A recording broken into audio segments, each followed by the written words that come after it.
Good afternoon. Good afternoon. This is the lovely podcast, The Endurance of Labor Laws. I am your lovely host, Lesley Sullivan. This is episode 20. And today we're going to briefly go over the United Brotherhood of Carpenters and Joiners of America. I'm not going to read all of this like I normally do because it is very wordy. It's very choppy. So I'm just going to give you the gist of it because it kind of has a very interesting and concerning history. It was founded in 1881. They have locations in the United States and Canada. They have 445,870 members as of 2016. Their current president is Douglas J. McCarran. They have affiliations with the CLC. And this union was formed or started by Peter J. McGuire and Gustav Lube Kurt. And it has become one of the largest trade unions in the United States.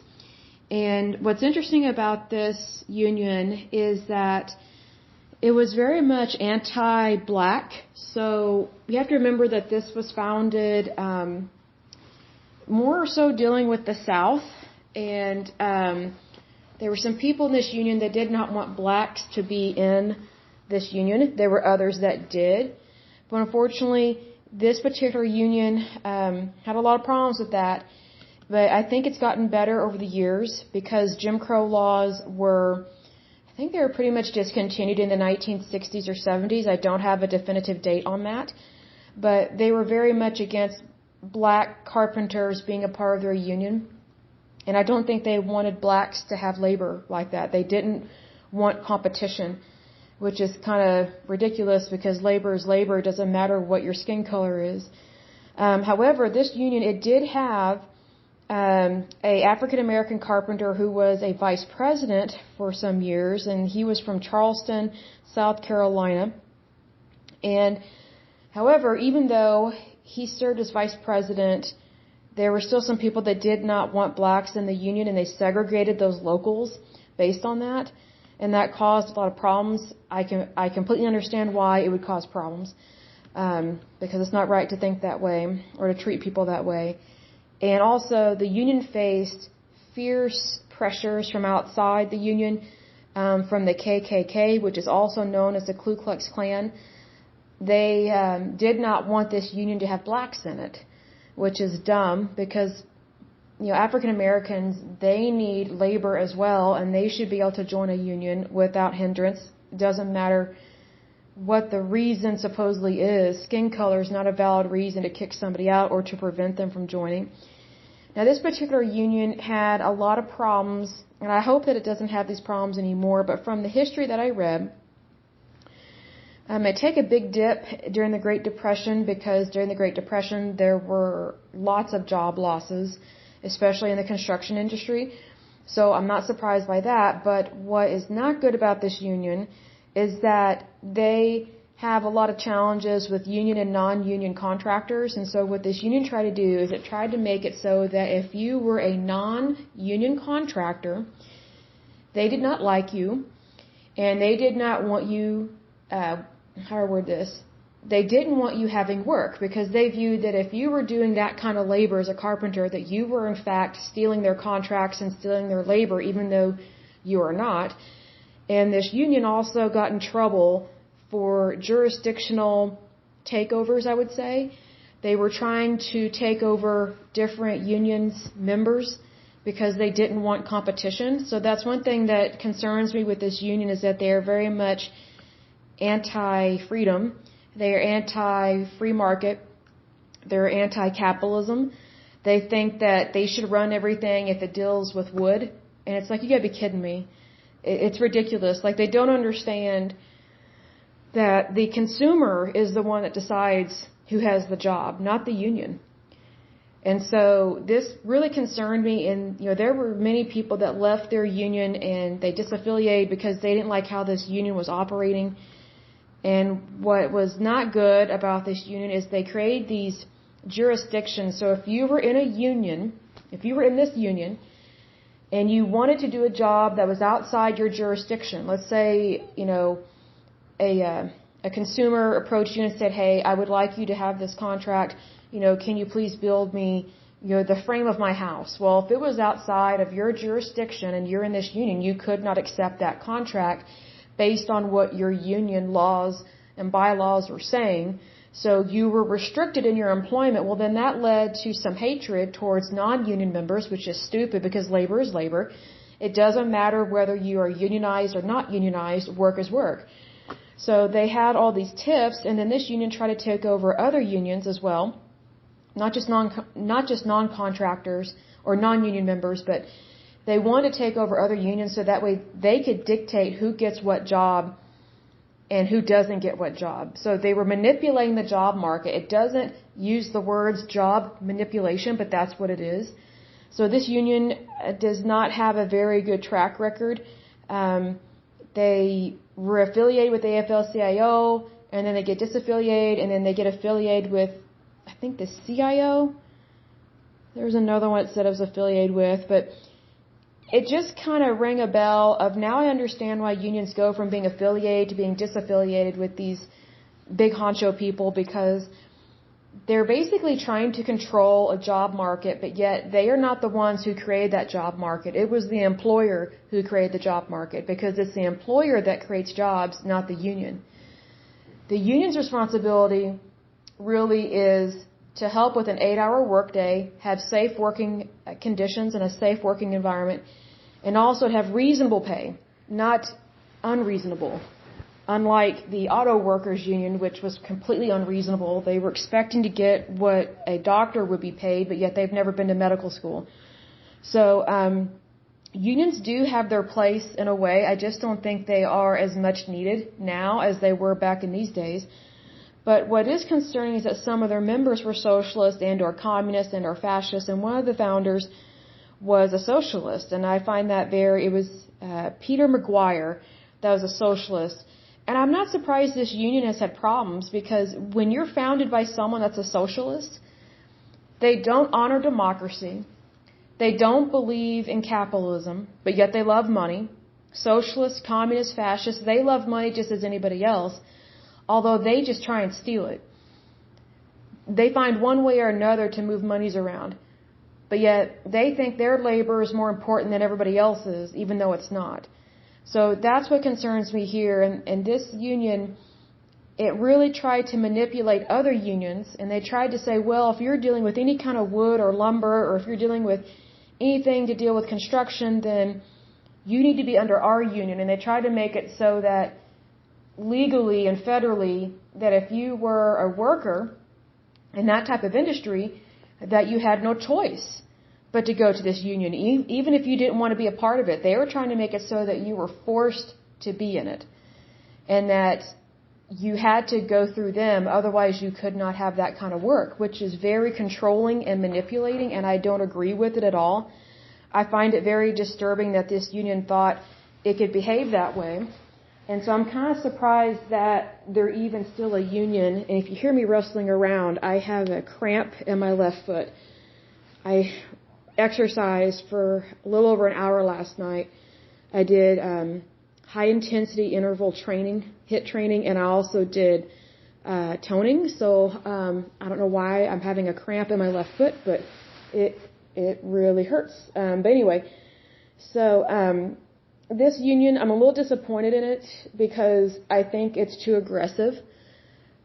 I can see why there have been problems. I can see why their numbers have dropped. If anything, I'm surprised as to why their numbers have increased, because they did lose quite a few members during the Great Depression, and they lost members due to trying to take over other unions that these other unions did not want to be a part of their union. However, this union tried to make it so that they were forced to be in the same union, and these other unions, whether they're mine workers or lumber workers, whatever the case may be, even if they were forced to be in this union, they eventually separated and formed their own coalition, and I don't blame them for that, because that would be like you being forced to be in a sorority, or you're forced to be in a fraternity, one that you don't want to be in, because that's basically what it is. Like you're forcing someone to be a part of your organization, and they don't want to be there. And they may not agree with what you think, what you say, and what you do. So here's the thing. If the only way you can get members in your organization, whether it's a union or any other type of organization, if the only way you can get someone to be a part of your organization is to force them and to manipulate them, then you can take it to the bank that the first chance they get to leave you, they will leave you. So then they're not really members, they're really just hostages, is what I was going to say. So it's really not appropriate to behave that way. So I'm very disappointed in this union. And if anything, there are some sources listed here from the bibliography that I think would be a very interesting read, some of these books. One of them is With Our Hands, the story of carpenters in Massachusetts. That was written by Mark Ehrlich. It came out in 1986. The next one that's kind of interesting, it says The United Brotherhood of Carpenters, the First 100 Years. This was written by Walter Gallison. That came out in 1983. The next one, I really want to read this book. It sounds really cool. Is Organize or Die, Smash Boss Unionism, Build Union Power. It was published in 1970 and is written by Clyde Johnson. That one sounds really interesting to read because I kind of feel like that's how some unions operate. It's like you either join us or die. They have that extreme mindset that's not appropriate for business. It's like it's either my way or the highway. That's not how labor works. That's not rational. That's not normal. That's not how you get members, and that certainly is not how you should treat somebody. So I think it's very interesting that is how some of these people operate, and just that title, Organize or Die, that's kind of how this union operated. This carpenters union, it's kind of aggressive and reacts to stuff in a really weird way. And I'm kind of disappointed because this union goes back to 1881, and I usually love unions that go back that far because it shows their stability. But to be blunt, I don't know how they're still a union considering the problems that they've had and their behavior problems. And also what does concern me as well is that their symbol reminds me of the Masons. And as previously stated in another podcast, a previous podcast, anything to do with the Masons concerns me greatly because the Masons, that particular group is a cult. It has very weird cult-like rules, regulations, handshakes, passwords, things like that. So whenever I see a symbol that's very similar to that, it always concerns me because usually if they're trying to operate like that, then you've got some problems. So I'm not surprised that this union was anti-black. If it was thinking in the same way or along the same lines of the Masons. Because the Masons were anti-black. They were also anti-women as well. But, you have to be careful what you're founded on, I guess is what I'm trying to say. Because if you affiliate yourself with an organization that's anti-this, anti-that, and it's stuff that you shouldn't even really be anti-against it, then you're taking a huge risk of founding your organization on very much incorrect and kind of dishonorable traditions. And that's kind of how the Masons operate. And so that concerns me quite a bit. And I'll give a little story here, something that happened to me in regards to the Masons. There was one job I had where I was working in an office, and there was this guy, older gentleman, that him and his family moved to Oklahoma. They moved from another state, and he was kind of different. He was kind of intense. He was a veteran. He had previously worked in the Marines. I was like, he should not be working in an office environment. He doesn't have the mentality to do that. He's very intense, and so whenever there was a meeting with him in it, it was always weird, and no one really liked working with him. It was sad because he was actually really good at his job. It was just his temperament and his personality that were the problem. And so, but anyway, I got to know him a little bit, and he was really knowledgeable. He could actually be really funny, but he could just be really abrasive really quick. And it's like, you can take someone out of the Marines, but you can't take the Marine out of the soldier. That's just how it is. They go hand in hand for long periods of time. But anyway, this guy, him and his family were Catholic. However, he was not allowed to take communion because he was in the Masons. And I did not know this. First of all, I didn't know a Catholic would ever be a Mason. I think that's very weird. And secondly, I didn't know the Catholic Church, if you are an active member in the Masons Lodge, you are forbidden from taking communion, because the Masons is seen as a cult by the Catholic Church. And I did not know that, so he taught me something new about the Catholic Church I had no clue about. And he was really irritated about it. I was like, well, why are you part of a cult? I was like, and I didn't tell him all my, backstory of dealing with the Masons in the past or anything, but I was like, why are you a part of something that the church is against, the Masons that have a lot of problems within the organization? He just said, well, we do a lot of charity work. We're the Shriners. I was like, yeah, I know that, but that doesn't excuse what kind of organization they are. If you have multiple people telling you that you're involved in a cult, why aren't you leaving that cult?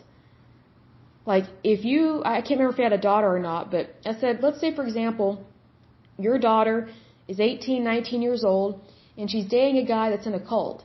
Would you be okay if she married him? And he said, no. I was like, then why are you still in a cult? Because technically your wife is married to someone that is actively participating in a cult, and that person is you. That's a problem. He didn't like me saying that. I could care less, but it's the truth. And he was just angry that he couldn't take communion in the Catholic Church. I was like, then leave the cult. The Catholic Church, I don't agree with everything the Catholic Church says and does, but there are things that it is correct in. Because I think any church, any Christian denomination would tell you, hey, you should not be a part of a cult. It doesn't matter if they're raising money for cancer research or kids or a hospital. Like, that doesn't excuse what they do. That doesn't make it okay how their organization operates and things like that. And needless to say, our conversations were a little different going forward, but, he's just one of these bullheaded ex-Marine veterans that is just, he treats everything like he's still in the military. I'm like, that is such a problem. I'm not saying that all veterans from the military are difficult to work with, but when they come from the Marines, they typically are very difficult to work with, because I think the longer they are in the Marine Corps, the more difficult it is to get them to be calm. And that's because of their military training. It's not 100% their fault. It's just that, the longer you do that kind of job, the better you're going to be at it. And I don't think anyone should go from a Marine military background into an office situation. Because office people are very mellow. We're not used to intensity stuff, and he was always raising his voice really, really loud, like just randomly, like yelling, and it's just like, dude, we can't take that.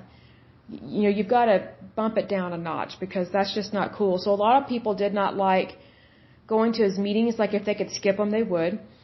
They didn't like how he talked about Christian faith, because he didn't really, he would say he's Catholic, but, I think that's kind of hypocritical and a lie to say you're Catholic when he really wasn't Catholic. Because even though he had been practicing the Catholic faith, he was also trying to practice this cult-like organization. And it's like, if the Catholic Church says, no, you can't be a part of that, or if you can't take communion because you're a part of this cult, then technically you're not a practicing Catholic. Because when you say you're a practicing Catholic, that means that you are honoring all the rules and regulations that the Catholic Church believes in. And if you don't honor all of those, then technically you are not a practicing Catholic, and you're not in communion with the Catholic Church. It's almost like if you say you're Baptist, but yet you don't follow everything that they say, but yet you're trying to promote yourself as a Baptist, but it's like you still want to live this alternative lifestyle, whatever that alternative lifestyle is. I think it makes it very difficult for someone to be legitimate in that organization. So I think it's one of those things, you're either all in or you're all out. But see, here's the thing. He was all in when it comes to the Masons and his organization that he was a part of. But when it came to the Catholic Church, he kind of reminds me of what they call cafeteria Catholics. Cafeteria Catholics, in case you are not aware of this term, it's where someone claims to be Catholic, but they only pick certain pieces that they actually want to do, or that they believe in, or that they might try at it. Let's say, for example, they believe the Pope is the one true shepherd of the church, but yet they think it's okay to have premarital sex. Well, obviously, you're not a practicing Catholic if you're having sex outside of wedlock, if you're having sex outside of marriage, whether it's when you're single or when you're married and you're having an affair. So it's one of those things, there are so many cafeteria Catholics, it's very disturbing, because, there are a lot of Catholics that vote in elections and things like that. And what people don't realize is that a lot of Catholics are Democrats, and a lot of them believe in abortion. So it's kind of like, I don't get how anyone could be Catholic and say that they are for abortion, because the Catholic Church is completely against abortion. So that's another cafeteria Catholic, and I know that's off topic, but it's the same thing with this guy. Like, he was basically a cafeteria Catholic. There were certain things that he wanted to do, but it's kind of a selfish lifestyle if you have, how do I word this? If you have a foot in two countries, if you know what I mean. Like, you say you're Catholic over here, but yet you're Mason over here. But really, he was more Mason than he was Catholic. And that was really what really turned off a lot of people, was that he was just kind of like, well, this is, the men's club, we have pancake cookouts, we donate blood. I was like, yeah, but you're still part of a cult. That's why people don't want to be around you. They don't want to hear about all this so-called good stuff that you do, because when you're a part of a bad organization, or an organization that kind of has some problems, then it doesn't matter how many good works you do, it doesn't excuse the other stuff. Especially, when they're anti-black, anti-women, anti-this, anti-that. I mean, you kind of have to look at everything. You can't just cherry pick, and that's kind of what was going on there. But anyway, I digress on that. But that is basically it with this union that I found on it. It's kind of short and sweet with this lovely podcast. But I didn't want to read through the entire article because it was so choppy, and parts of it were not written very well. And it's like, if I would want to hear or read this, I'm not going to do that to my readers or my listeners. I'm not going to do that to someone. So if it doesn't meet the Lesley test, as I call it, if it's something that I wouldn't do or want, I'm not going to push that onto somebody else. But I will say this: it's very interesting to learn about all these different unions, and also when you look at their emblem, I want to mention this as well. A lot of times when organizations are founded, they want to come out with a symbol or an emblem, and I agree with that. They should, because it helps bring about unity. But what I find very interesting is what they put in their emblem and their symbols. Like, what are they saying that they represent? Because that means a lot, and it really tells you a lot about the organization. So if an organization is reminding you of something else and it's not good, then you might want to look into that and go, okay, are they really saying that they're this way but they're not? What is their true intention? Because this particular union, I don't think it was founded in the best of intentions. Because I think when you have a socialist involved, you're going to have problems, big time. And if anything slightly resembles the Masons, especially back from that time frame, you are going to have problems. And I think they realized that because especially in the South, they were not a fan of African Americans. Even though the South lost the Civil War, they still had Jim Crow laws almost for 100 years after the Civil War. So, and they still were fighting that for some time. But anyway, that is it for today's podcast. If you have any questions or comments, feel free to send me a message either directly from my podcast website, or you can email me directly at yourlaborlaws@gmail.com. And again, that's yourlaborlaws@gmail.com. So until next time, I pray that you're happy, healthy, and whole, and that you have a wonderful day and a wonderful week. Thank you so much. Bye-bye.